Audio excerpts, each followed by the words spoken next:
के फजल करम से दुनिया के शैतान चीज़ बता दें जिससे कभी किसी को जादू असर ही ना करे, सारे लोगों के लिए किसी भी किस्म का जादू, बस ये रीज़न मुझे। दो दुआएं, औज़ बि कलिमातिल्लाहि ताम्माति मिन शर्रि मा खलक, सुबह 3 दफ़ा, बिस्मिल्लाहिल्लज़ी ला यज़ुर्रु मा इस्मिही शैउन फिल अर्दि वला फिस समा व हुवस समीउल अलीम, सुबह 3 दफ़ा और शाम को 3 दफ़ा नमाज पंजगाना पढ़ के ये दोनों पढ़ता रहे।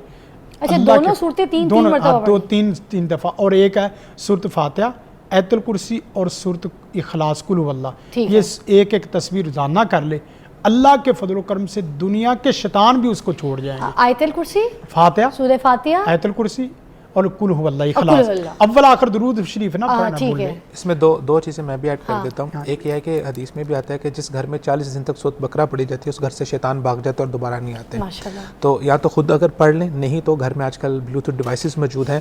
रोज़ाना आप सुबह जब जो होती हैं बेगमात अपने शोहरों बच्चों को भेज देती हैं तो घर में प्ले कर दें, तो 40 रोज़ तक मुसलसल उसको पढ़ें। और सूरह बकरा के आखिरी दो आखिरी सवाल जो आपने पूछ लिया, तो ये जैसे अगर सूरह बकरा लोग लगा देते हैं अपने घर पे, मगर दूसरे काम शाम कर रहे होते हैं, उसको सुन नहीं पाते तरीके से, तो क्या उसका भी असर होगा? अगर सुन नहीं पाते, कहीं से गैप हो जाता है, बीच में मिस हो जाती है, फिर असर तो होगा, उसका असर तो होगा। बेहतर यह है कि उसको बैठ के सुना भी जाए, और ख़ासतौर पे आप काम के दौरान भी उसको सुन सकते हैं। आपका ध्यान उस तरफ ही होना चाहिए। साथ आपने घर में कुछ सफाई करनी है, कुछ खाना वगैरह पकाना है, वो भी वैसे भी उबैद भाई पता है क्या, अगर आप दो काम है, अगर कुरान मजीद लगाया जाए, हमारे यहाँ कहा जाता है बेअदबी या इस तरह की बात नहीं है। कुरान मजीद जब लगाया जाए, आप नहीं सुनेंगे तो दरो दीवार से जिन्नात जादूगर और निकल जाएंगे, आप सुनेंगे तो आपके अंदर से भी निकल जाएंगे। गोया के घर में भी शैतान नहीं रहेंगे और आप में भी शैतान नहीं रहेंगे।